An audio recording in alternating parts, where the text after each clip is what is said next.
Bueno, ¿qué tal? ¿Qué tal, alumnos? Melanie, buenas noches. Buenas noches, profesor. Sí, es que quería comentarle algo, al mismo tiempo pedirle algo Correcto. relacionado a los CLs.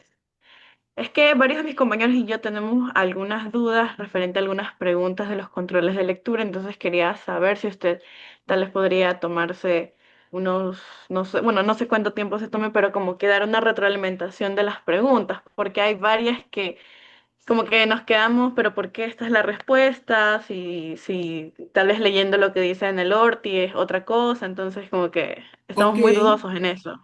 ok, Melanie, gracias por esa observación. Sí, me escribió una alumna, creo que fue el viernes.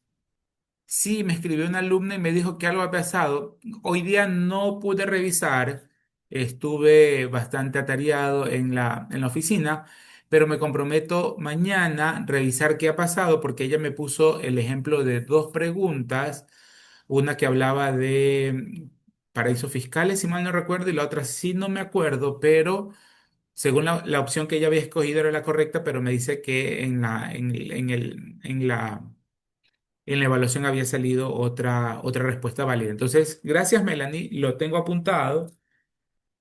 Mañana lo reviso y el miércoles hacemos retroalimentación. ¿Ok, Melanie? Gracias por ese aporte. De verdad que es muy válido y muy, muy, muy, muy, muy, muy bueno. ¿Ok? Ok, gracias. A ustedes. Ok. Bueno, ¿alguna otra inquietud, jóvenes? El fin de semana, ¿qué tal? Bueno, a ver, nos habíamos quedado en ingresos exentos, ¿no? De personas naturales, porque en la segunda fase, en el segundo parcial, pues vamos a entrar a sociedades y ahí vamos a ver otros ingresos exentos que tienen. Y aquí lo importante, queridos alumnos, es empezar a desagregar dentro de la temática del impuesto a la renta las posibles glosas que en un proceso de auditoría tributaria el SRI me pueda detectar. Y partimos de pronto por el punto menos complejo, que son los ingresos, en una correcta selección de lo que es un ingreso gravable y de lo que es un ingreso exento. Si nosotros, o mejor dicho, ya ustedes que han podido revisar un poco los PDF que les subí a manera de resumen, si se han descargado la ley y han revisado uno a uno los ingresos exentos, ustedes pueden darse cuenta que son básicamente casos especiales, casos muy muy, muy, muy, muy especiales que de pronto tienen un trasfondo no fiscal, no tributario. Tienen por ahí una ayuda social, tienen como trasfondo una ayuda social como por ejemplo la rebaja a tercera edad y discapacitados. No es lo mismo que Ángel, una vez que se gradúe y se ubique su emprendimiento, ponga en marcha su emprendimiento, no es lo mismo que Ángel vaya a ganar 220.000 dólares al año. Chévere, Ángel, que le vaya de esa forma. Y Ángel, recién graduado, 20 años, 22 años, sin discapacidad, a que una persona con discapacidad o de tercera edad tenga un emprendimiento y genere de pronto un poco menos o los mismos ingresos que reporta Ángel. Somos personas naturales, estamos dentro de una misma línea de análisis, dentro de un mismo grupo de contribuyentes, pero no hay una equidad horizontal, no hay una equidad horizontal. El grupo de Ángel es completamente diferente al grupo de tercera edad y de discapacitados. Se entiende que estos dos últimos grupos son personas a las que les cuesta mucho más generar ese tipo de ingresos precisamente por sus, entre comillas, pequeñas limitaciones, ¿sí? El tema que veíamos, y ya voy a empezar a compartir, el tema que veíamos en los últimos segundos del día miércoles de la semana pasada, y por si acaso, queridos alumnos, para quienes están recién iniciando, el miércoles vamos a hacer una retroalimentación de la evaluación porque Melanie ya me hizo me expuso una inquietud, una alumna también me lo hizo por correo, que al parecer hay algunas fallas en la selección de respuestas. Lo vamos a revisar el día miércoles y no hay ningún problema. Eso se arregla, no hay problema si es que al momento de ingresar, pues por ahí me confundí o el sistema a veces entre paréntesis, queridos alumnos, en la mayor parte de las evaluaciones que subo, suele quedarse colgadita la página. No sé por qué. Incluso hasta en las clases del diplomado de expertos tributarios. A veces han tenido que darme una mano los compañeros de sistemas de allá, del centro de del centro de educación continua que queda al lado del bloque de admisiones, porque también doy clases ahí y a veces sí se queda colgado eso y genera ciertos problemas, al menos con las preguntas de opciones múltiples. Pero bueno, cierro ese paréntesis. Entonces, lo que yo les decía, ¿no? Empezar a desglosar en el gran mundo de ingresos, existen ciertas salvedades, ya les dije un par, que son ingresos exentos, y hay otras finalidades aparte de valga la redundancia, de la parte tributaria. La ayuda social, como por ejemplo para tercera edad y discapacitados. En el caso que nos habíamos quedado la última lámina el miércoles, hay un trasfondo que no es tributario. ¿Qué nosotros podemos leer? O sea, sacándonos el chip tributario, queridos alumnos, si yo veo esto, ¿a qué me están incentivando? Si no somos tributarios y yo veo y leo este recorte de periódico y en el periódico dice, señoras y señores ecuatorianos, ustedes conocen este beneficio y leemos todo lo que está en el cuadro amarillo. ¿Qué podemos interpretar? ¿Cuál es el trasfondo de ese beneficio? ¿Qué creen ustedes? ¿Por dónde va el beneficio?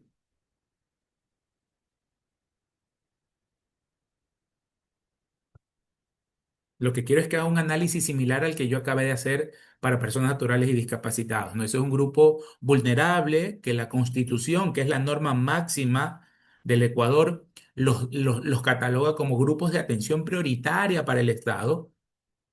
Entonces se sobreentiende que ellos, si están teniendo una actividad económica, les va a costar un poquito más de esfuerzo generar un nivel de ingresos, a diferencia de Ángel, que lo puse como modelo, ¿sí? Como ejemplo, este, que él pueda tener un ingreso súper alto, es joven, recién graduado, tiene los conocimientos actualizados, no es discapacitado, etcétera, etcétera. Ahí hay un trasfondo social.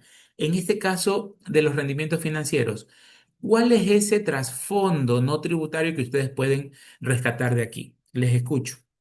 ¿Qué creen ustedes? Suelten las ideas, suelten, suelten. Vamos, aflojémonos. Vamos, estiremos, vamos, aflojemos, no se peleen. Carlos, Edgar, Caterina Mendoza, mi querida Antonella, mi querida Nayer. Si no le digo querida Nayer, después se pone, dice que hay favoritismo. Estimada Angie, estimado Marlon Conde, Liskeila, ¿qué creen ustedes?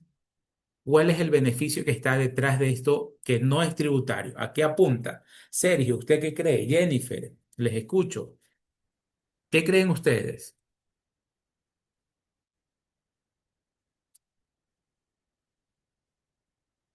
Les ayuda un poquito, va por el tema de la dolarización.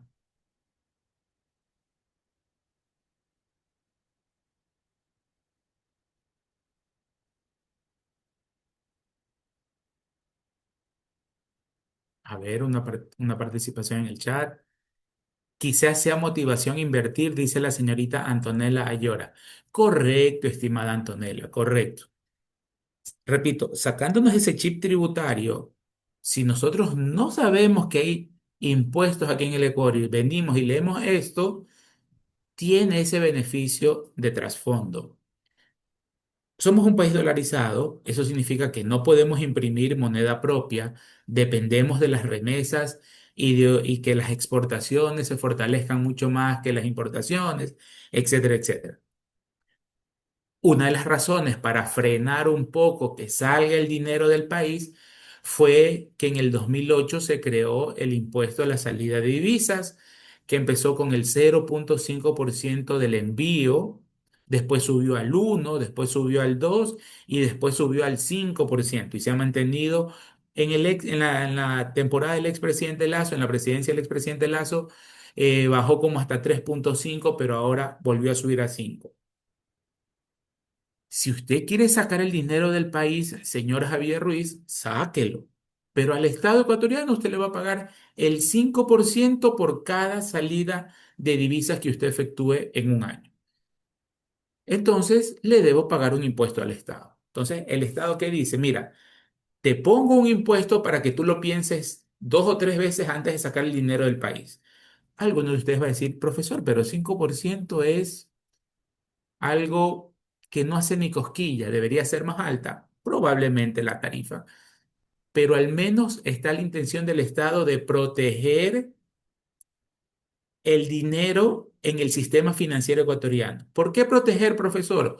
Porque no es nuestra moneda, es una moneda extranjera. Nosotros no tenemos control sobre esa moneda y en una economía sana, con el agravante de no tener una moneda propia, debemos mantener cierto nivel de reservas económicas, dinerito constante y sonante en los bancos. Entonces, por ahí hay una medida de presión, ¿no? Vas a sacar, me pagas. Entonces, uno por ahí va a decir, no lo quiero pagar, entonces no saco el dinero. De pronto, otras personas van a decir, profesor, yo creo que si pondríamos el 25%, ya la gente lo pensaría. Sí, pero en la doctrina tributaria no hay que abusar. Hay una partecita en la doctrina tributaria que dice que los impuestos no deben ser confiscatorios, ¿sí? Entonces una tarifa de ese sentido pues podría llegarse a considerar como confiscatorio. Pero bueno, esa es una medida de presión. Pero a la par, como analizó Antonella, este tipo de medidas, el de decirnos, oye, mira, Javier, tú tienes una inversión aquí en el Ecuador, manténla en el Ecuador. El banco te va a pagar interés, así como si tú mandas esa plata a un banco de España o de Italia, el banco te va a pagar un interés, correcto. Acá también te lo pagamos. ¿Cuál es el beneficio? Que no te voy a hacer pagar impuesto a la renta sobre ese interés. Porque otra vez, queridos alumnos, ingreso es ingreso.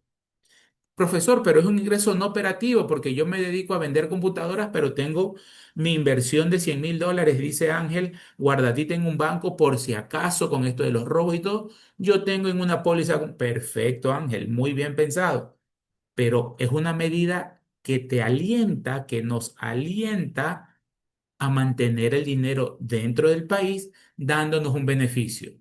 Ese beneficio es que el interés que nos pague el banco no nos va a cobrar impuesto a la renta. ¿De acuerdo? A la par, habíamos visto también el miércoles que el otro interés que no paga impuesto a la renta es el interés de cuentas de ahorro. Ese es otro beneficio. Aquí estamos hablando de inversiones a plazo fijo de al menos 180 días.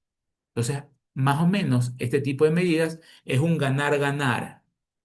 Gana la persona o gana la sociedad, porque esto también aplica para sociedades, ¿verdad? Ganan las sociedades y gana la persona natural porque no pagamos impuesto a la renta sobre ese interés. Y a la vez gana el Estado ecuatoriano porque el sistema financiero queda un poquito fuerte, ya que las personas, como dijo Antonella, se sienten motivadas, alentadas a dejar el dinero aquí dentro del país. ¿Cuáles son las dos condiciones que se deben mantener? Primero, que sea más de 180 días y que yo no sea deudor de la banca, que se mantenga más de 180 días la inversión y que no sea deudor de la banca. Claro, al Estado le va a interesar que usted tenga el dinero la mayor parte del tiempo aquí en el Ecuador. Y ojo, en el 2008, cuando el presidente era el señor Correa, en la norma decía 360 días, es decir, era más exigente todavía. En la presidencia del expresidente, el señor Lazo, se bajó a 180 y se mantiene como tal. Entonces, si Ángel dice, profesor, yo tengo $100.000, ¿qué me recomienda? ¿Los mando afuera o los invierto aquí en el Ecuador? Crea en el país, don Ángel. Estimado Ángel, vamos que salimos. Meta su dinero en una póliza de acumulación. Vaya al banco que usted quiera, mejor dicho, averigüe todos los bancos, cuál le da el mejor interés, vea la calificación del banco, chequeemos en la super de bancos cuál es el banco que está más fuerte, ahí métalo, esa es la forma, ese es el camino. Y don Ángel va con sus $100.000, hace la inversión y ojo, estamos actuando como auditores, como consultores tributarios y yo le estoy diciendo a Ángel, le estamos ayudando a planificar tributariamente. Ángel, si lo pone en una cuenta de ahorros, el interés que le van a pagar es chiquitito porque es una inversión menos riesgosa. Métala en una póliza de acumulación, pero ojo, no mensual, métala a más de 180 días. No, Javier, mira que yo quiero tener mi platita y lo quiero tener la opción de retirarlo mes a mes. Ángel, el banco le va a retener el 2% del interés mensual. Déjelo al menos 180 días. No lo deje el año, déjelo 180 días. Entonces el banco le va a pagar ese interés cada 180 días y no le va a retener el impuesto a la renta. Y a la par, revisar obviamente que Ángel no sea deudor de manera directa de esa institución financiera. Cumpliendo los dos requisitos, ese interés que le pague el banco es un ingreso exento. Y eso nos habíamos quedado, ¿verdad? En eh, el día anterior, ¿verdad? ¿Qué otro interés, perdón, qué otro ingreso es exento para personas naturales? Cuando las personas compran acciones, ¿verdad? Compran acciones, pero siempre y cuando que la compañía haya pagado, ¿verdad? Haya pagado, la compañía haya pagado, o mejor dicho, haya dado un préstamo a sus trabajadores, haya dado un préstamo a sus trabajadores para que compren acciones de la compañía, ¿sí? Para que compren acciones de la compañía. Obviamente, la compañía nos va a hacer ese préstamo y nos va a cobrar un interés. Ese interés para la compañía es un gasto, un ingreso exento, ¿sí? Y aquí la idea, así también como hay un trasfondo, aquí la idea era, o mejor dicho, esto salió también en el tiempo del expresidente Correa, porque el Estado empezó a incautar varias compañías privadas, algunas radios, algunas televisoras, ¿verdad? Y la idea un poco era eh, generalizar las acciones también para los empleados y un poco democratizar el tema por ese lado. Entonces, ok, ese interés que la persona natural le va a pagar a la empresa porque le prestó el dinero para comprar las acciones, va a ser un ingreso exento, dice el artículo 9 de la ley. ¿Sí? Entonces, ay, perdón, discúlpenme. Y finalmente, el último ingreso exento para personas naturales, el Estado también da un tipo de bono, pero un bono para estos programas porque al Estado le interesa que las tierras sean productivas. Por un lado, para que los dueños de esas tierras tengan actividad económica. Segundo, haya producción y esa producción le genere ingresos al dueño del terreno. Y por otro lado, al Estado le conviene también porque si hay mayor producción, hay mayor consumo. Si hay mayor consumo, se mueve un poco más la economía y otra vez ganar, ganar. Entonces el Estado entrega bajo ciertos planes, ¿verdad? Ojo, aquí dice clarito, no bajo ciertos planes o bajo ciertos planes o programas, pero que sean programas relacionados con estos rubros, agroreforestería o reforestación. Y el Estado también gana un intangible en el tema ambiental por todos estos de los incendios en tierras, los incendios forestales, ¿verdad? La tala de árboles, etcétera, etcétera. Entonces es una manera de incentivar. El Estado le dice a los dueños de las tierras, claro, esto quien se encarga del registro de los programas es el Ministerio del Ambiente, ¿verdad? Y el Ministerio de Agricultura y Ganadería. Entre ambos ministerios se encargan de levantar los planes. Si yo soy dueño de un terreno y me entero que existe ese plan y yo sé que el Estado me va a dar un dinero, una subvención, una ayuda económica y no le voy a pagar impuesto a la renta al Estado sobre esa ayuda, es probable que me convenza y yo acceda a ese programa. Me inscribo, cumplo con los requisitos de los ministerios y al final del año esos 20.000, 50.000 dólares que el Estado me entregó a mí para que yo trabaje la tierra, es un ingreso exento para mí y no le pago impuesto a la renta al Estado ecuatoriano.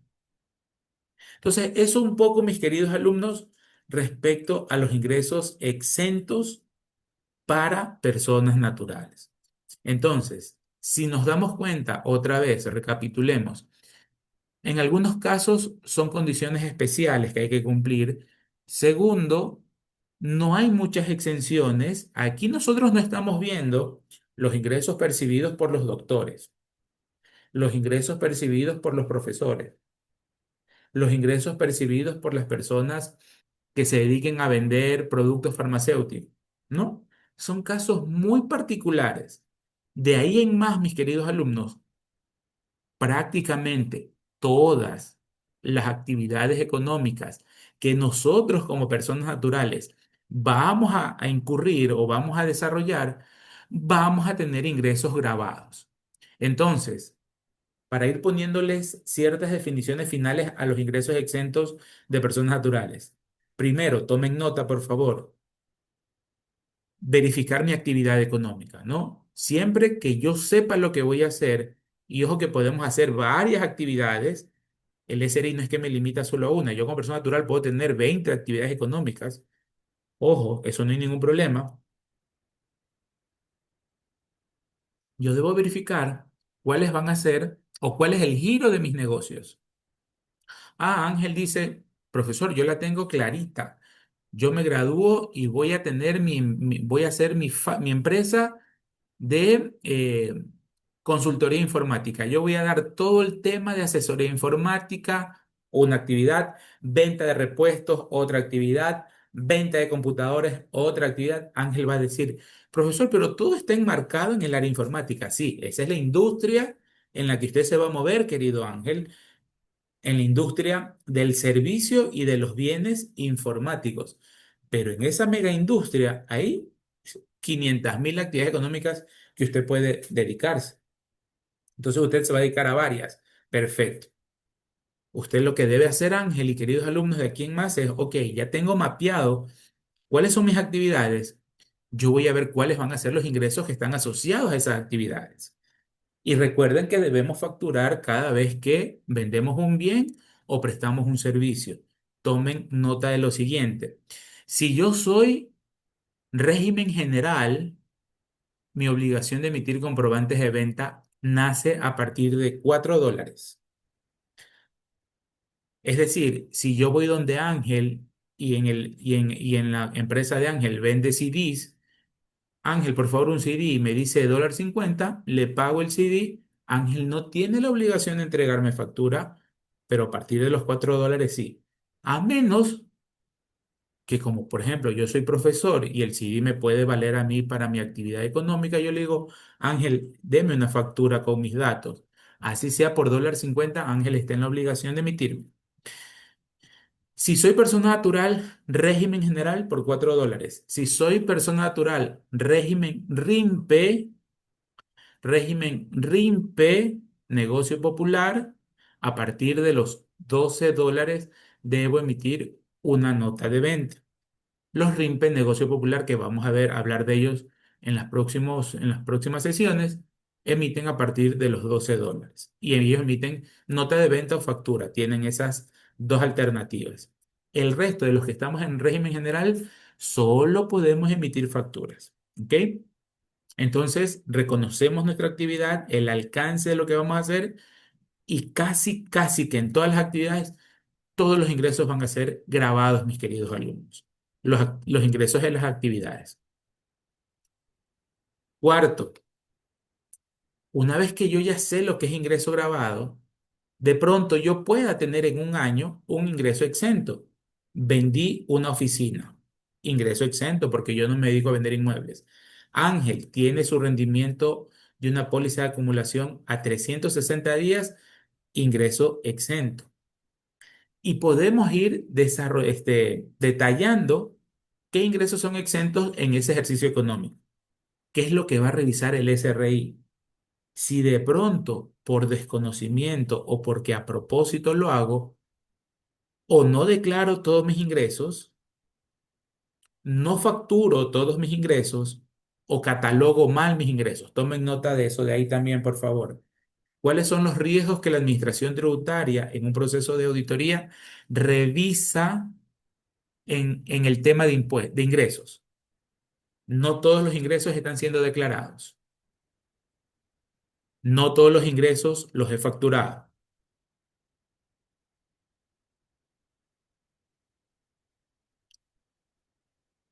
Y hago o les doy el tratamiento de ingresos exentos a ingresos que sí son grabados. Entonces, básicamente, rentas hace esos tres cruces o esas tres revisiones a nivel de ingresos. No declaro todo lo que vendí. Profesor, ¿y cómo se puede enterar el SRI? Con los cruces de información de terceros. Los terceros van a presentar anexos transaccionales. En los anexos va a aparecer Ruiz S.A. aparezcan en 8, en 20, en 50 compañías o contribuyentes. Y en esos 8, 20 o 50 aparecen que yo en el 2025 les vendí a ellos, es decir, ellos me compraron a mí $500.000 y yo en mi declaración pongo solo $350.000. Entonces Rentas va a decir, oye, aquí hay algo raro. En ese primer punto hace cruces con terceros y cruces, no, perdón, en el segundo, cruces con terceros, cuando no reporto todas mis ventas. Segundo, no facturo todos mis ingresos, ¿sí? En ese escenario, Rentas toma en consideración la facturación que yo he tenido, ¿verdad? En un año y lo cruza con información de comprobantes de venta de terceros también. Y ahí puede saltar también una diferencia. Puede ser que yo en facturas electrónicas emitidas, autorizadas por el SRI, tuve 400.000 de ingresos, ¿sí? Pero terceros me están reportando compras o mi nivel de compras es mayor a esos $400.000. Entonces el SRI va a decir, qué raro que Javier, que Ruiz S.A. ha tenido ingresos facturados por $400.000, pero el nivel de vida de Javier Ruiz, de todos los socios de ahí, es mucho más alto. Entonces Rentas hace ese cruce y puede determinar por mi nivel de gastos o incluso puede determinar por las compras de terceros que yo no estoy facturando todos los ingresos, ¿sí? También puede hacer cruce, rentas con el inventario, ¿sí? Si usted dice que ha tenido $400.000 de ventas, usted tuvo que haber tenido una salida de inventario de tanto, ¿verdad? Lo que no vendió debe estar en inventario, ¿verdad? Y rentas analiza el costo de ventas, etcétera, etcétera, que ahí forma parte del inventario y revisa. Si eso no cuadra, rentas va a glosar como ingresos no facturados, ¿sí? Y la tercera, ¿me recuerdan cuál era la tercera, por favor? ¿Si tomaron nota? ¿Cuál es el tercer riesgo en auditoría a nivel de ingresos?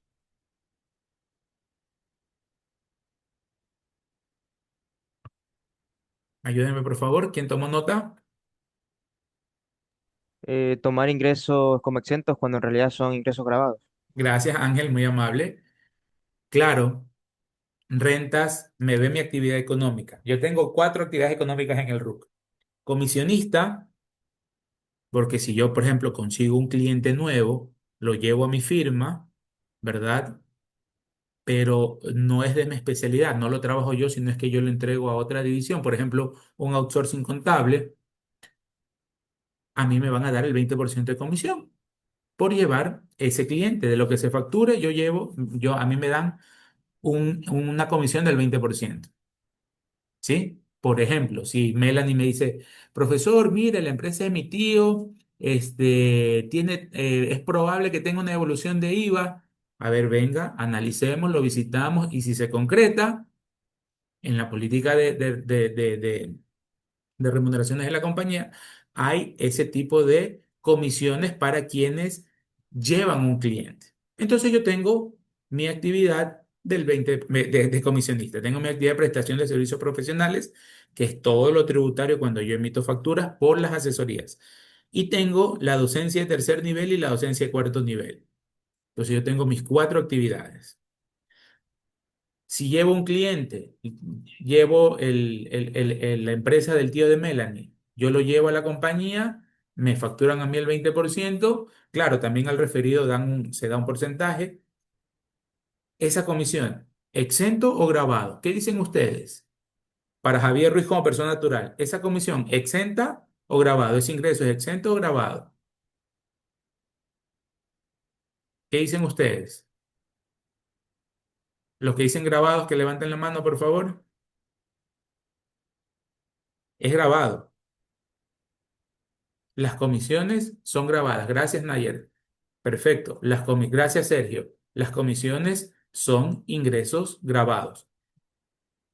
Justificación, porque no está en el artículo 9 de la ley de régimen, profesor. Perfecto. Libre ejercicio profesional, prestación de servicios de asesoría económica, tributaria, financiera. Exento o grabado. Grabado de igual manera. Grabado no está en el 9. Esa actividad no está en el 9. Educación de tercer nivel y de cuarto nivel, grabadas también. No hay por ningún lado que esos sean ingresos exentos. Entonces, ¿qué pasaría si yo, como persona natural, yo digo, pienso, no sé de tributación, pero yo digo, no, pues si las universidades estatales son sin fines de lucro, ellas no tienen que pagar impuesto a la renta, entonces el ingreso que ellas me pagan, yo tampoco debo pagar impuesto a la renta y lo pongo como exento y no lo someto a imposición en el ejercicio 2025. Presento la declaración en el 102 tal cual y no pago impuesto a la renta sobre eso. Profesor, ¿eso se puede hacer? Sí, señores, sí, señoritas.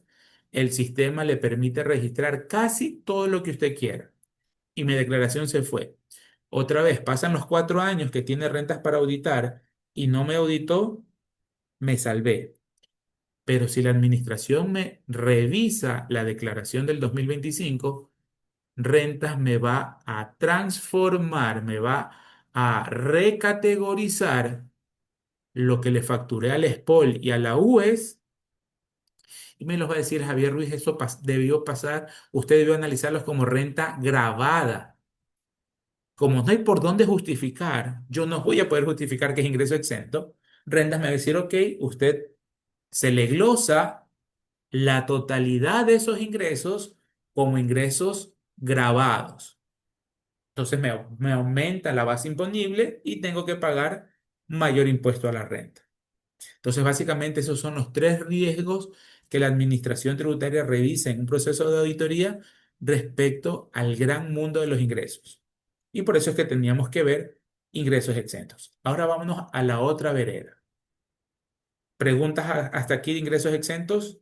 ¿Preguntas, por favor? Antes de pasar, dar el salto a la otra vereda, que son los gastos deducibles.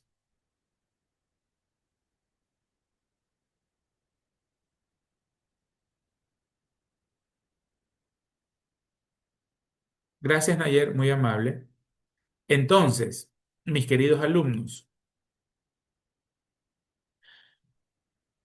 las deducciones,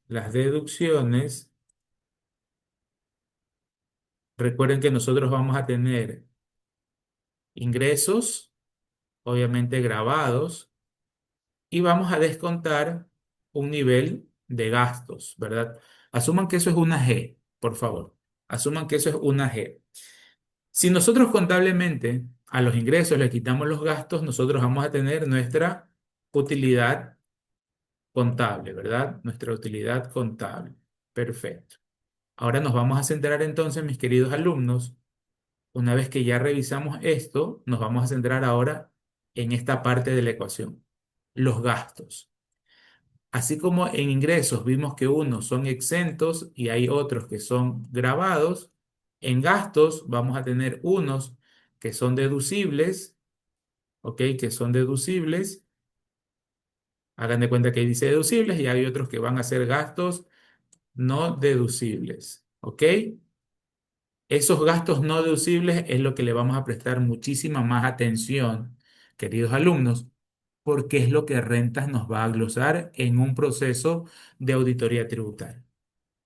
Y así como en la ley está el artículo 9 que habla de los ingresos exentos, el artículo 10 de la ley, el artículo 10 habla de los gastos deducibles. Y por eso es que yo le subí un PDF tipo resumen de los gastos deducibles. Y si no, si lo queremos ver completo, vámonos a la ley de régimen, artículo 10, están todas las deducciones, están todas las deducciones. Entonces, estamos y nos vamos a centrar en el segundo rubro de nuestra ecuación contable, ingresos menos gastos para determinar la utilidad contable. Pregunta de examen. ¿Qué son los gastos deducibles? Los gastos deducibles, los gastos deducibles son aquellos gastos que yo haga con el propósito de obtener, mantener y mejorar los ingresos de fuente ecuatoriana que no sean exentos. Con el propósito de obtener, mantener y mejorar los ingresos que no estén exentos, es decir, los ingresos grabados. ¿Qué actividad va a desarrollar Liskeila? Liskeila dice, profesor, yo tengo un gran emprendimiento, me gradúo, ¿sí? Me gradúo y Liskeila se va a poner su firma de asesoría contable, auditora, tributaria, financiera, etcétera, etcétera. Ella va a ponerse su firma. Perfecto. ¿Cuáles van a ser los ingresos que va a percibir Liskeila por dedicarse al libre ejercicio profesional? Ingresos provenientes de su libre ejercicio de profesión. Ella estudió para ser auditora, entonces va a empezar a buscar clientes y va a brindar el servicio de auditoría contable, auditoría financiera, auditoría tributaria, lo que sea. Esos ingresos son ingresos grabados porque no están en el 9. Y en el artículo 10, como yo les había indicado, nos va a dar un listado de lo que yo me puedo descontar para tener una base imponible más chiquitita. Ingresos, gastos igual utilidad gravable o utilidad contable. En personas naturales, casi que siempre va a ser lo mismo mi utilidad del ejercicio con la utilidad gravable. Entonces, Liskeila, para brindar ese servicio, va a tener que realizar gastos, mantener gastos o mejorar, perdón, va a tener que incurrir en gastos para obtener, mantener o mejorar su ingreso. Entonces, Liskeila muy precavidamente, muy conservadoramente dice, profesor, como recién voy a buscar clientes, no tengo un capital para alquilar una oficina, voy a trabajar desde casa. Bien, buen primer punto, Liskeila.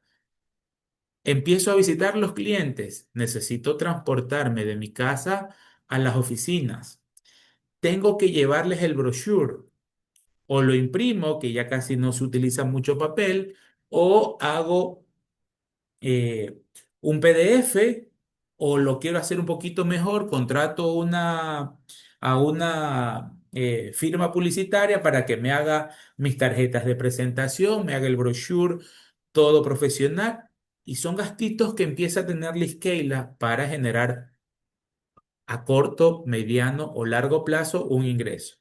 Entonces, ese tipo de gastos de publicidad o ese tipo de gastos de movilización, Liskeila los está haciendo porque espera en un futuro obtener un ingreso. Si ya Liskeila ya tiene sus clientes, han pasado 3 años en su actividad y ya ahorita tiene 40 clientes, gracias a Dios. Obviamente tiene que darle un seguimiento mensual, tiene que enviarles resúmenes de los cambios en la norma. Para ello contrata una compañía de mailing le da la base de sus clientes y que todos un día a la semana, todas las semanas en un día, los días lunes, por ejemplo, siempre envía recordatorios, fechas de caducidad, actualizaciones tributarias, nuevas resoluciones que han enviado. Perfecto. Y tiene que contratar a esa compañía. Si también tiene un community manager, Liskeila, para que le maneje sus redes, le está pagando un honorario, sea por relación de dependencia o mediante factura por servicio prestado, igual es que él está gastando. Esos gastos ella los hace para mantener el ingreso. Sí. Profesores, dentro de mi actividad yo debo tener a mis clientes actualizados, que vean que yo estoy siempre dispuesta para ellos. Entonces les envío correos, anuncios en redes, pero y obvio, todo eso es una inversión, pues no, nadie le va a hacer gratis ese trabajo. Entonces, en ese sentido, Liskeila tiene que incurrir en esos gastos para mantener su nivel de ingresos. Y obviamente mejorar.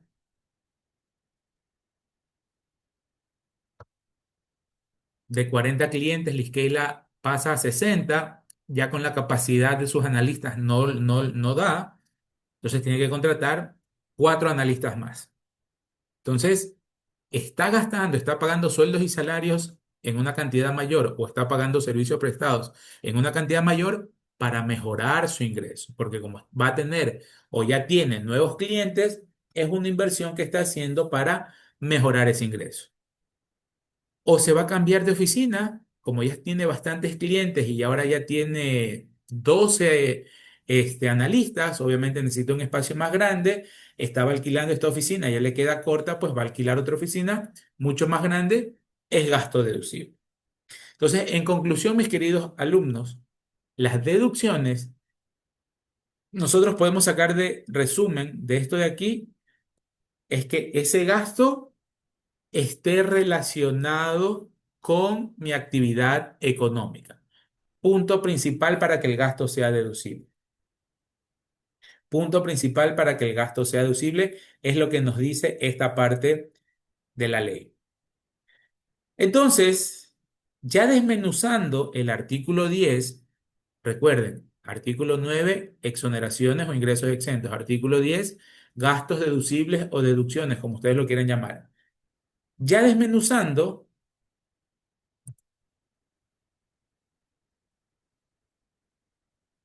Nayer pregunta, ¿nunca ha pasado que hay un gasto que se pueda considerar tanto deducible como no deducible?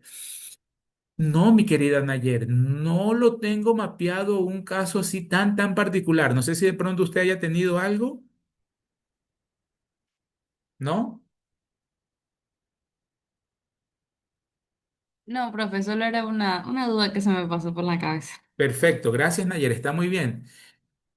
De pronto se podría hilar un poquito fino y podría considerarse, un poco respondiendo a su inquietud, algo que quede en tela de duda que sirva para mejorar el ingreso grabado, ¿sí? O para obtener o mantener el ingreso grabado.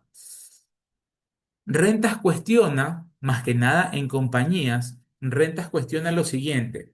Cuando le pide la contabilidad en los requerimientos de información que vimos hace un par de semanas, pide la contabilidad. En la contabilidad, en el rubro activos fijos, va a aparecer, Ángel, ¿qué carro le gustaría tener? ¿Tiene una marca de autos en particular? Sinceramente, ni una, pero Ninguna. no sé, Chevrolet. Ya. Un Chevrolet, perfecto. Sergio, ¿qué carro le gustaría tener? ¿La marca o el carro, profe? ¿Mandé? ¿La marca o el carro? La marca, ¿qué marca de carro le gusta más? Tal vez los Toyota. Le escuché un poquito lejos, querido Sergio. Tal vez los Toyota. Los Toyotas, perfecto, perfecto. Le pregunto a la señorita Xiomara Salvatierra y Xiomara Salvatierra dice, profesor, a mí siempre me han gustado los Mercedes-Benz 4x4. Perfecto, perfecto. Y Xiomara es la CEO de su compañía, es la gerente general de la compañía, que ya tiene 30 años en el mercado de esa compañía y ella es la que lidera esa compañía. Y de pronto, Xiomara ha tenido buenos resultados y se compra Mercedes-Benz 4x4.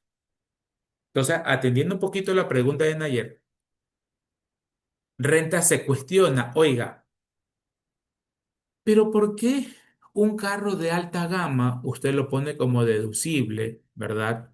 Porque no necesariamente debe ser en ese tipo de vehículos, ¿verdad? Y para esa razón vamos a ver más adelante que los vehículos ya le ponen un límite, que son $35.000 de avalúo. Entonces, en esos $35.000 entra, por ejemplo, el carro que dijo Ángel, un Chevrolet. Entonces, la administración tributaria, desde antes de que exista este límite, le ponía el ojo a ese tipo de gastos. Cuando realmente ese es un vehículo propio del gerente que lo están haciendo pasar como un gasto deducible de la compañía. Lo mismo las joyas, lo mismo las colecciones de arte. La administración tributaria, y de hecho el reglamento, veremos cuando específicamente qué dice que no son deducibles, está por ejemplo el tema de las joyas o de las obras de arte, porque en estricto sentido, si yo tengo aquí mi lobby de la oficina, realmente no me genera más ingresos el que yo tenga un cuadro 100% original del señor Guayasamín, que en paz descanse, o de algún otro artista ecuatoriano, lo tenga o no lo tenga, mis clientes realmente no se van a fijar en eso. Entonces, a veces los contribuyentes lanzan ese tipo de gastos como que para ver qué sucede si es que Renta se da cuenta. Y si no se dio cuenta, pues me desconté la base imponible, pagué menos impuestos. Y si Renta se da cuenta, pues me va a glosar ese gasto como no deducible. Profesor, ¿por qué va a ser no deducible? Porque no sirve para obtener, mantener o mejorar la renta. Y ese cuadro, esa pintura, la compañía de Nayer lo compró con factura. La compañía de Nayer pagó $5.000 por ese cuadro, utilizó el sistema financiero, le retuvo a la persona que le vende el cuadro, le entregaron la factura, es del año 2025. Para Nayer, ese gasto sería deducible, pero la administración tributaria le da un giro al análisis y le dice, el que usted tenga o no tenga ese cuadro no le va a servir para obtener, mantener o mejorar el ingreso grabado. Entonces, más o menos un poco por ahí va el asunto. Entonces, el primer requisito es que, ¿verdad? Los gastos que guarden relación con el ingreso, deben estar soportados en comprobantes de venta válidos. Si yo no tengo una factura que me soporte ese gasto, a pesar que sí sea para mi negocio, es no deducible. Entonces, volvamos al ejemplo de Liskeila que va a abrir su firma de auditoría. ¿Qué necesita Liskeila para brindar sus servicios? Cursos de especialización. Tiene que registrarse en cursos para conocer, estudiar. Tiene que comprar computadoras para sus empleados. Tiene que pagarles el sueldo a sus empleados. Perfecto. Ese curso lo pagó y no pidió factura. O si pidió factura, no la puso con sus datos. O si pidió factura, no está correctamente identificada al scale. Es gasto no deducible. Empecé profesor con 5 analistas contables. Perfecto. Y les pago $600 mensuales. Perfecto. Ya, ¿los tiene afiliados? No, no, no los afilié. ¿Les pidió factura para que soporte el gasto? No. Les pago los 600 en efectivo y nada más les hago firmar una hojita así como que certifico que he recibido el sueldo de septiembre, $600, y la firma el empleado. Eso no es soporte documental válido. Rentas lo revisa, le pide información de ese gasto, lo lanza como no deducible porque usted no ha tenido el correspondiente soporte documental del gasto. Si hablamos de que Ángel va a tener su taller, va a tener su actividad relacionada con el tema informático, él de pronto va a tener que necesitar un capital para abrir su negocio. Entonces él va a cualquier banco de la ciudad, solicita un préstamo El banco le hace firmar un contrato, el banco le entrega mes a mes cuando uno pide un préstamo, la tabla de amortización. Si Ángel es cliente de ese banco y la cuota se la descuentan se la cobran desde la póliza de acumulación o de la cuenta de ahorros o de tarjeta de crédito, hay un soporte documental de ese gasto por cualquier lado que nosotros querramos ver. Hay firmado un contrato, está la tabla de amortización, está el medio de pago que es por uno de estos ejemplos que les puse. Ese interés que Ángel paga por el financiamiento que le solicitó el banco es un gasto deducible.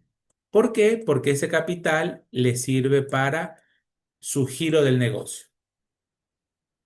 Si no logra existir esa relación, si ha pasado que personas naturales van y sacan un préstamo en el banco, pero un préstamo de consumo, ¿sí? De consumo y no está invertido en la actividad económica, rentas sí glosa esa parte de ahí. Ojo con eso.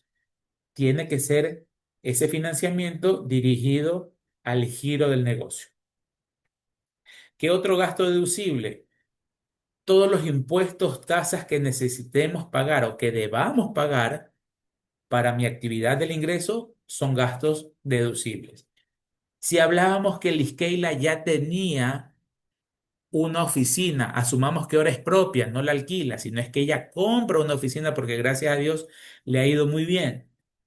Ese inmueble, nosotros sabemos que año a año tiene que pagar el impuesto predial al municipio de Guayaquil, asumiendo que el Iskeila tiene su oficina aquí en Guayaquil. En ese sentido, ese impuesto anual es un gasto deducible. Claro, el municipio no me va a entregar factura, el municipio me da un registro, un certificado de pago, me da el tiquete donde me dice que he pagado el impuesto predial, ese es mi soporte documental ante el SRI. Profesor, ¿por qué no una factura? ¿Quién me está cobrando? Una institución del Estado. Las instituciones del Estado no tienen obligación de emitir facturas a los usuarios. El comprobante que ellos entreguen, cualquiera que sea este, el reglamento de comprobantes de venta dice checklist, me vale, te hago válido ese gasto con ese documento, cualquiera que sea que te emita la institución pública. Hay que pagar la tasa de bomberos año a año. Si Liskeila no paga el impuesto predial y no paga bomberos, la puede clausurar el municipio. Si la clausura el municipio, no puede generar su actividad económica.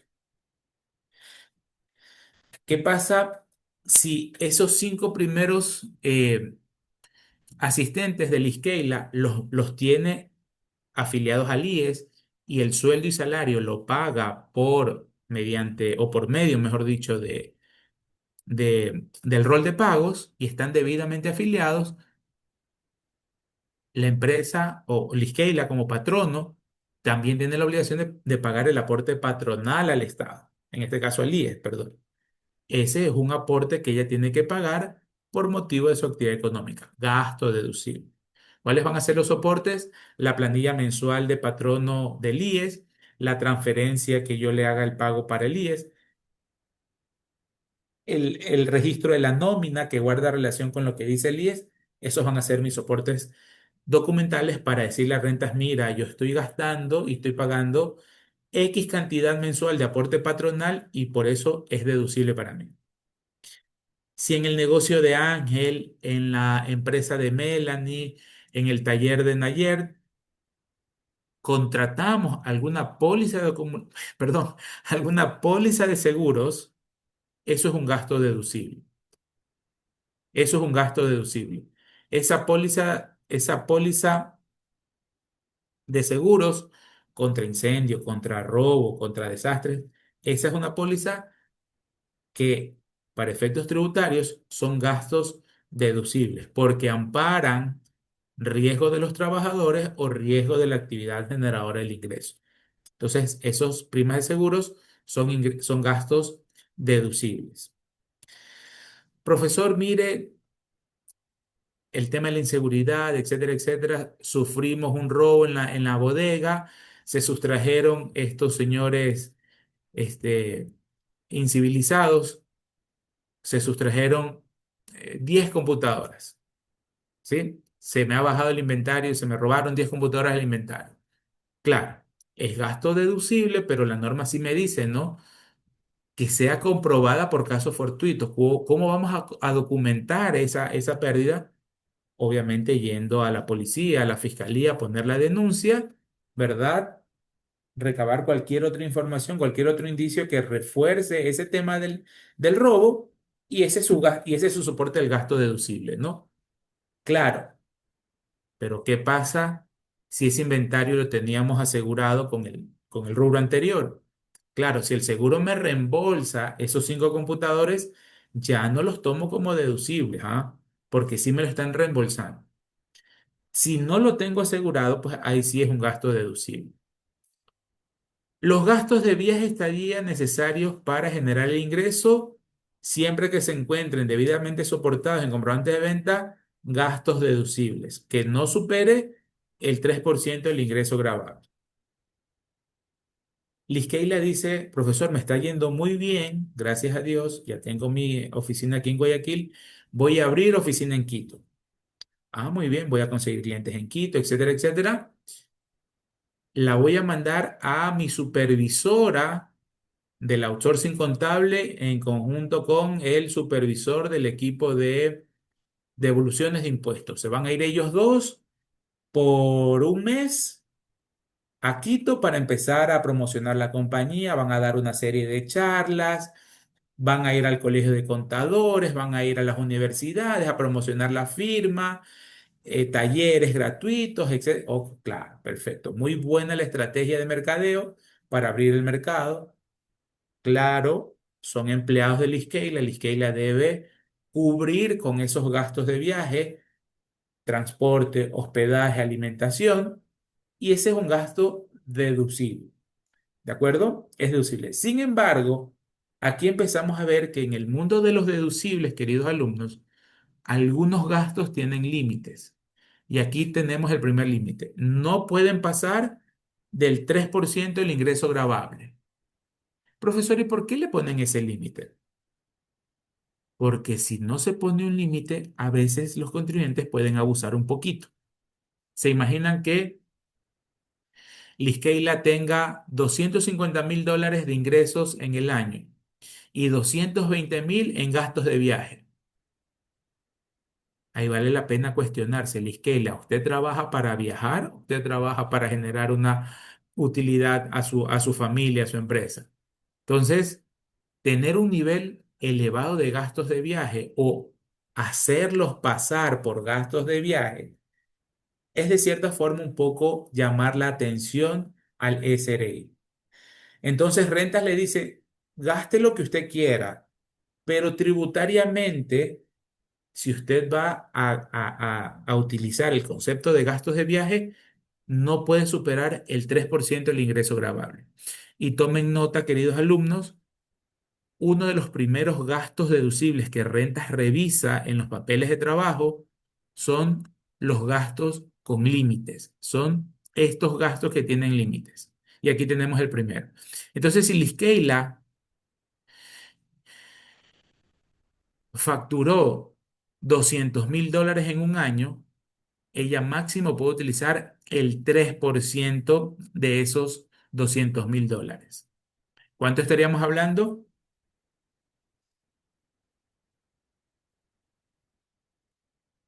El 3% de 200.000. A ver, esos aritméticos, esos matemáticos, el 3% de 200.000 del total de ingresos, $6.000, ¿verdad? Correcto, Sergio, gracias. Entonces, si Liskeila facturó en el 2025 $200.000, Liskeila puede gastarse $10.000 en viaje. Tributariamente solo puede utilizar hasta 6.000. Tributariamente solo puede utilizar hasta 6.000. ¿Sí? Tributariamente puedo utilizar solo hasta 6.000. Y aquí vamos a empezar a hacer un Excel en una tablita, luego se la subo al aula, precisamente de estos límites. Entonces, el primer gasto con límites es el de gastos de viaje.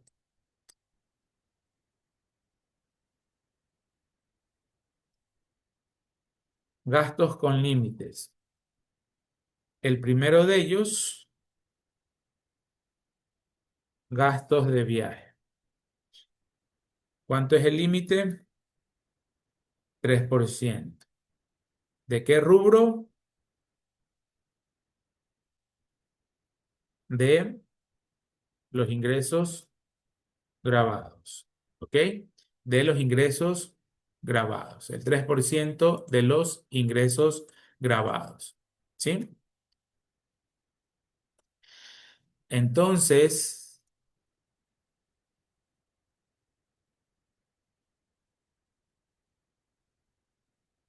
¿cuánto sería el gasto deducible?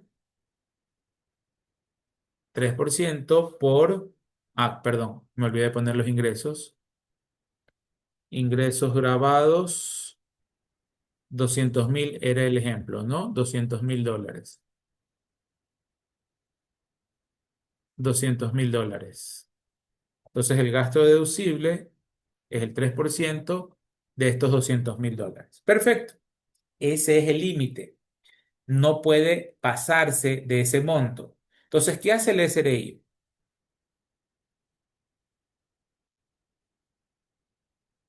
El SRI en el requerimiento, mediante requerimiento, verifica no sobrepasarnos de dicho límite. Entonces, ahí obviamente revisa el casillero de gastos de viaje. Ya vamos a ver en el formulario cuál es ese casillero. Y si ese casillero, lo que les había indicado, constaba $10.000 en un ejemplo, en un supuesto, entonces rentas va a glosar. ¿Cuál va a ser la diferencia o la observación dentro de ese proceso de auditoría tributaria? Esto menos esto, 4.000, y lo vamos a lanzar como gasto no deducible, casillero 806. Casillero 806. Contablemente, la empresa de Liskeila tenía esta información en su cuenta de gastos de viaje. Contablemente ella tenía 10.000. ¿Cuál es el límite máximo que le dice la norma? 6.000. ¿En relación a qué? A su nivel de ingresos. Por esa razón, solo puedo utilizar tributariamente hasta 6.000. Si ella tiene en su contabilidad 10.000, rentas le va a glosar automáticamente los $4.000 de diferencia, porque hay un gasto deducible en exceso. Y le va a dar el tratamiento de gasto no deducible. Le va a dar el tratamiento de gasto no deducible. Diferente fuera, ¿verdad? Diferente fuera que el gasto de viaje de la empresa de Liskeila fuera $4.850. $4.850. Rentas va a revisar, rentas revisa, ¿y qué es lo que va a decir rentas? Se encuentra dentro del límite. Glosa por ese rubro, ninguna glosa, porque lo máximo que podía gastar Liskeila por concepto de gastos de viaje eran 6.000 y ella utilizó en ese año 4.850. Damos por sentado, ¿verdad? Damos por sentado que estos gastos están soportados en comprobantes de venta, ¿no? De venta válidos. En comprobantes de venta válidos. Damos por sentado eso de ahí. ¿Sí? Claro. Si es que $1.000 de esos 4.850 no están soportados en gastos en comprobantes de venta, renta se los va a glosar. Y ahí, en cambio, el verdadero valor de casillero de valor rubro el verdadero rubro del casillero de gastos de viaje debió haber sido 3.850. Pero tomen siempre en consideración, queridos alumnos, que parte de la información que ya tiene registrado el contribuyente sea en su sistema de contabilidad, sea en su sistema de registro de ingresos y gastos, yo ya tengo registrado cuánto gasté. Se entiende también que hubo una realidad económica. Sí, Liskeila va a pelear y va a decir, oiga, pero es que yo envié a dos supervisores, el gasto fue bien fuerte, estuvieron en Quito todo un mes, eh, tuvimos que imprimir material publicitario, tuvimos que imprimir los brochures, tuvimos que imprimir el material académico para entregar en los talleres, en las capacitaciones. Sí, perfecto, no hay ningún problema. Lamentablemente, la norma le pone ese límite. Si usted quiere utilizar más gastos, querida Lisquela, entonces el próximo año estos $200.000 auméntelos. Es lo que más o menos renta le deja entrever, le deja pensar entre líneas cuando le glosa por esa diferencia de un exceso.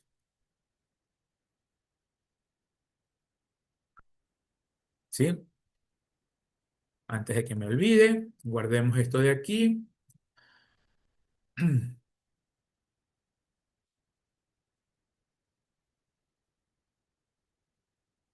27 de octubre.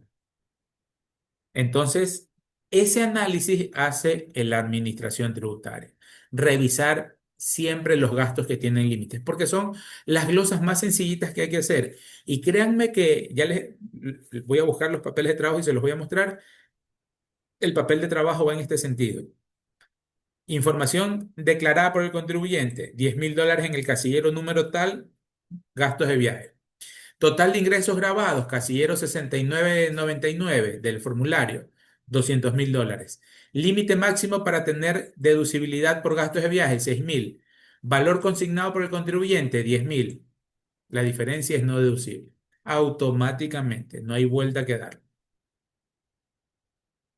Por el contrario, si Liskeila fue un poquito conservadora, no quiso gastar mucho, solo envió a un supervisor, gastó 4.850. Está dentro del límite de los 6.000, Rentas le dice en un checklist, listo, no hay riesgo en el casillero de gastos de viaje. ¿Sí? No hay riesgo en el casillero de gastos de viaje. Y ojo, ojo, estos gastos, anoten también por ahí, por favor. Hace algunas clases yo le dije que Rentas tenía una materialidad, ¿verdad? No se revisan todos los casilleros. Se revisa un porcentaje de los ingresos grabados, alrededor del 3-4%. Esa es la materialidad. Asumamos que sea el 4%. Eso lo define internamente la administración. ¿Cuánto sería el 4% de 200.000? 8.000. Casillero por encima de $8.000, Rentas lo va a revisar. Gracias, Sergio, muy amable. Casilleros por debajo de 8.000, Rentas no lo revisa. Pero, ¿qué sucede con estos gastos que tienen límites? Esto es peligrosísimo para la administración tributaria. O sea, mejor dicho, no peligroso, súper riesgoso. Es súper riesgoso estos gastos que tienen límites. Es muy riesgoso para la administración porque puede haber un abuso y aparte son glosas, de encontrarse glosas, son glosas súper sencillas de sacar, que no admiten, si es que se van a un tribunal, no admiten mucho desgaste jurídico porque Rentas va a decir, señor juez, la norma es clara, 3% de los ingresos grabables, no más. Liskeila S.A. en ese año tuvo $200.000 de ingresos grabados. ¿Cuánto es el máximo? 6.000. Ella gastó 10.000. ¿Qué puedo hacer yo, señor juez? Y el juez le va a dar la razón al SRI en esa glosa. No hay cómo moverla. En cuanto a los gastos con límites, no hay cómo deshacerse de esas glosas. Créanme que no hay cómo deshacerse de esas glosas. Y volviendo al tema de la materialidad, claro, aquí uno dice, profesor, sí, cumplió, como es más de 8.000, lo revisó. Pero acá, profesor, es menos de 8.000, no debe haberlo revisado. Sí, sí lo revisa, pero porque es un gasto con límite. En los casilleros o en los tipos de gasto que tienen límites, por eso les digo que anoten, no entra la materialidad. Siempre se los va a revisar. Siempre se los va a revisar. De ahí los otros tipos de gastos, qué sé yo, por ejemplo, combustibles, eh, suministros de oficina. Si es menor a 8.000, rentas no lo va a revisar. No lo va a revisar. No se va a desgastar para encontrar una glosa por un valor relativamente pequeño. ¿Ok? Claro, el panorama de los gastos de viaje, por favor, ese límite, ¿todo claro?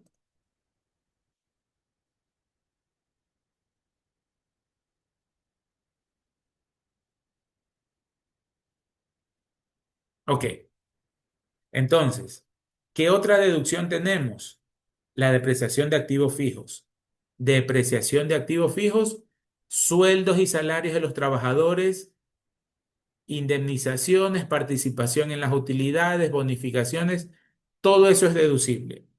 Veamos qué dice el reglamento respecto a gastos deducibles por depreciación. Tomen nota también, artículo 28 del reglamento. Artículo 28 del reglamento, por favor, artículo 28 del reglamento. Artículo 28 del reglamento. Ahí lo están viendo ustedes, están viendo el reglamento. Nos vamos al artículo 28. Gastos generales deducibles. Primer numeral,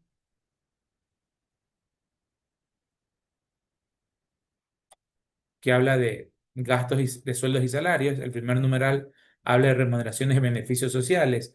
Todo eso es deducible. Dos, los servicios que tengamos que utilizar como honorarios, etcétera, etcétera, es deducible. Las comisiones son deducibles. Los créditos incobrables son deducibles. También tiene su límite. Aquí están los límites. Ya vamos a ver cuando hablemos de incobrabilidad. Cuatro, la compra de suministros y materiales son deducibles. Material impreso, papelería, catálogos, repuestos, accesorios, herramientas pequeñas, combustibles, lubricantes. Reparaciones y mantenimiento es deducible. Depreciaciones de activos. Número 6 del artículo 28 dice lo siguiente: la depreciación de activos fijos se realizará de acuerdo con la naturaleza de los bienes, la duración de la vida útil o la técnica contable. Es decir, aquí la parte tributaria, la norma tributaria, reconoce que existe una naturaleza contable en los activos fijos, pero eso es contable. Para que el gasto sea deducible, miren esta frasecita, para que sea deducible, no podemos superar los siguientes porcentajes. Inmuebles, naves, aeronaves, barcazas y similares, 5% anual. Instalaciones, maquinarias, equipos, inmuebles, 10% anual. Vehículos, equipos de transporte y caminero móvil, 20% anual. Y equipos de cómputo, 33% anual.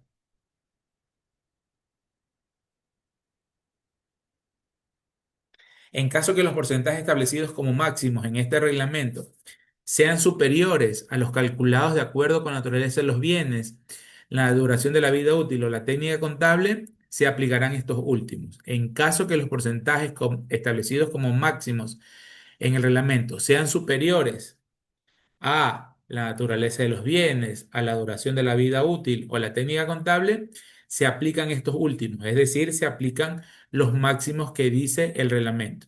En caso de que los porcentajes establecidos como máximos en el reglamento sean superiores a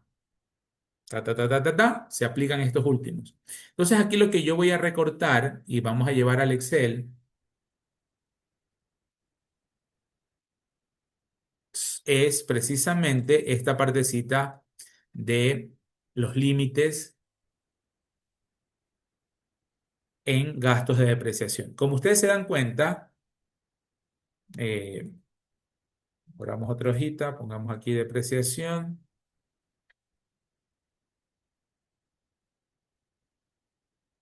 Y el primero era gastos de viaje. En depreciación, prácticamente lo que nos dice la norma es otro límite, ¿verdad? Sergio pregunta, ¿para los inmuebles esos porcentajes pasan por encima de los que salen en el catastro municipal? A veces sí, querido Sergio, sí, a veces sí, a veces sí, a veces sí. Déjeme compartirle lo que dice, lo que estábamos haciendo en el Excel. Y básicamente lo que nos dice aquí es otra vez un gasto con límites.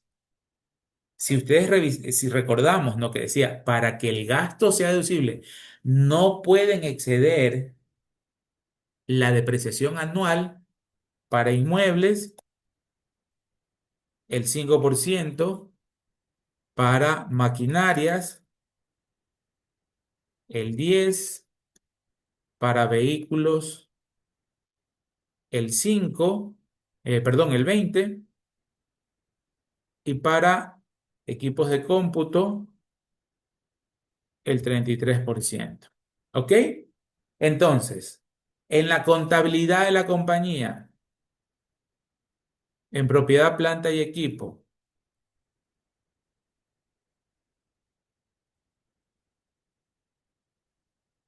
si una compañía tiene en vehículos $58,000, ¿verdad? Como su valor en libros, ¿cuánto sería el límite de la depreciación de ese vehículo?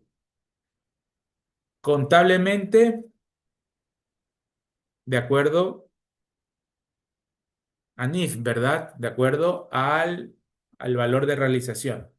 Tributariamente, y por eso es que cuando hablamos de depreciación, hablamos o es necesario traer a colación el tema de impuestos diferidos, pero lo hablaremos cuando veamos liquidación, perdón, conciliación tributaria.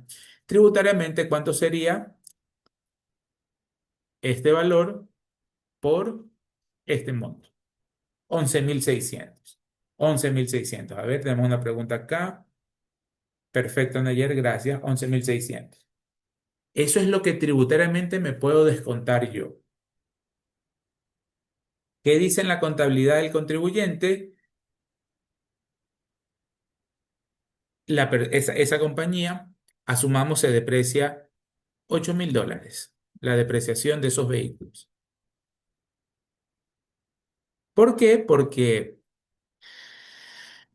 la realidad contable y económica de la compañía dice que ese vehículo se ha depreciado en $8,000. No ha tenido un uso intensivo, es un vehículo eh, es solamente para repartir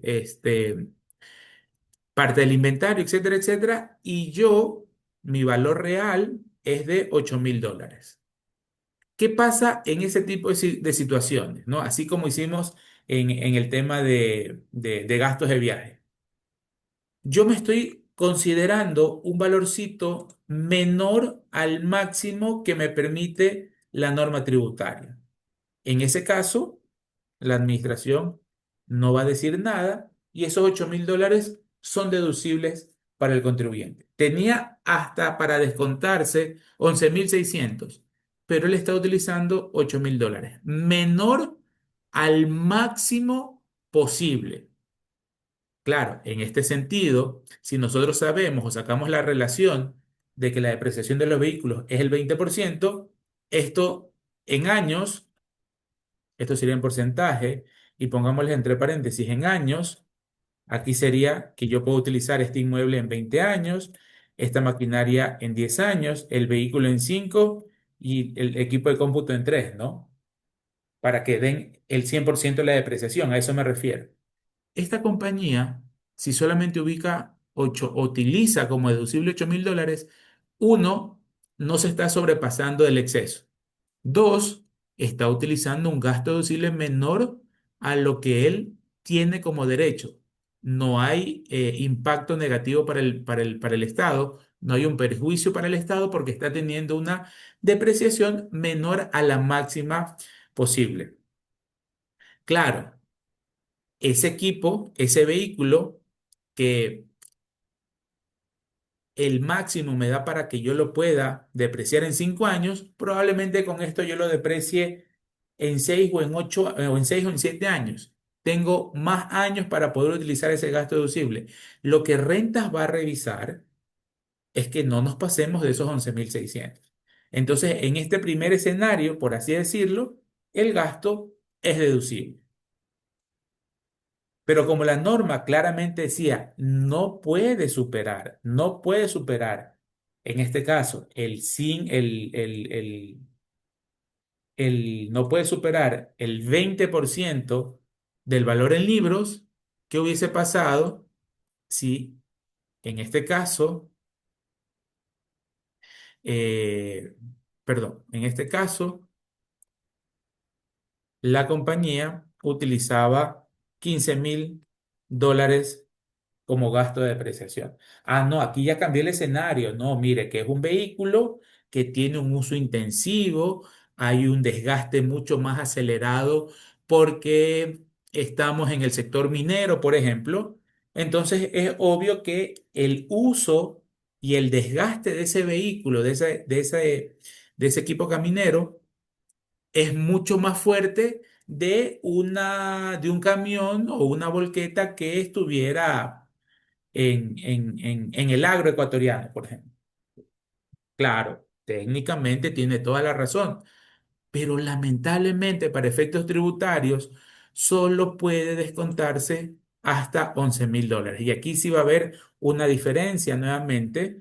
Y obviamente, disculpen que redunde, obviamente, naturalmente, y mente, aquí vamos a tener una diferencia de 3.400. ¿Qué le va a decir el servicio de rentas en esta observación? Le va a glosar estos 3.400 como gasto no deducible, ¿sí? Como gasto no deducible. Y aquí, cuando las bases contables y las tributarias son diferentes, es donde nacen los impuestos diferidos, ¿verdad? Los impuestos diferidos. Y en este caso, de los 3.400 de la diferencia como no deducible, yo tengo que generar, ¿verdad? Yo tengo que generar una, eh, valga la redundancia, tengo que hacer una generación de un impuesto diferido. Eso cuando veamos conciliación vamos a ver que me aumenta la base imponible y voy a pagar un impuesto sobre esa diferencia, en este caso los 3.400. ¿Qué porcentaje voy a pagar? Si soy una sociedad, el 25% de ese valor, pues, ¿no? Entonces, ahí yo tengo el efecto del gasto no deducible. No me lo puedo descontar y de hecho le pago al Estado ecuatoriano el 25% por ser un gasto no deducible.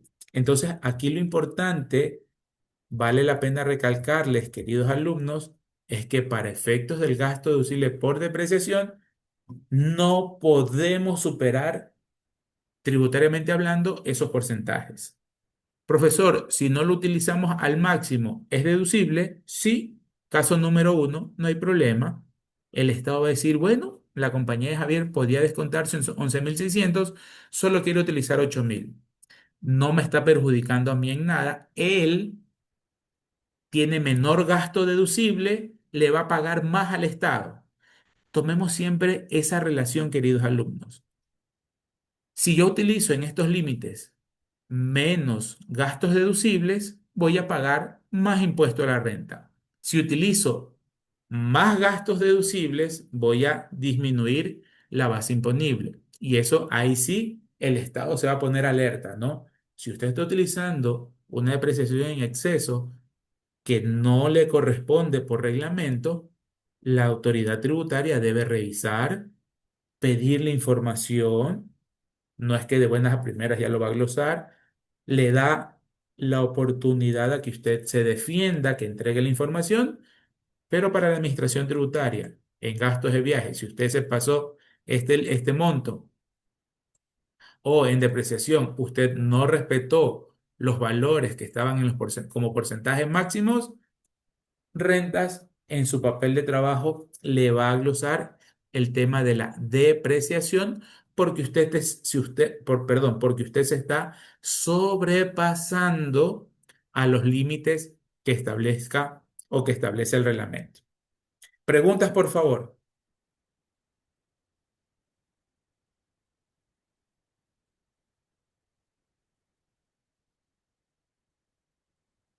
Entonces, yo les quiero pedir, queridos alumnos, para el miércoles revisen, vuelvan a revisar el tema de los gastos deducibles, hagan las preguntas que ustedes quieran hacer, continuamos el día miércoles terminando de revisar los gastos deducibles y por ahí hacemos un ejercicio a la par, o sea, en clases, entre nosotros para ir viendo qué es deducible, qué no es deducible e ir calentando motores con la base imponible de una persona natural, bajo el criterio que ustedes apliquen.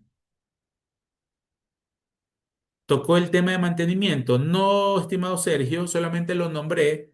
No, no, eso lo vemos la próxima clase. Este, y también para el miércoles revisamos las preguntas de las evaluaciones, hacemos una retroalimentación. Y ya con eso reforzaríamos bastante el tema de las exoneraciones y el tema de las deducciones para continuar ya con el siguiente tema. Eso entonces, mis queridos alumnos, si no hay ninguna otra pregunta, les agradezco por la presencia, por la atención y revisen tienen esa pequeña tarea, ¿no? Revisar el tema de las deducciones para continuar el día miércoles, ¿ok? Pasen bonito, cuídense mucho y gracias por la atención.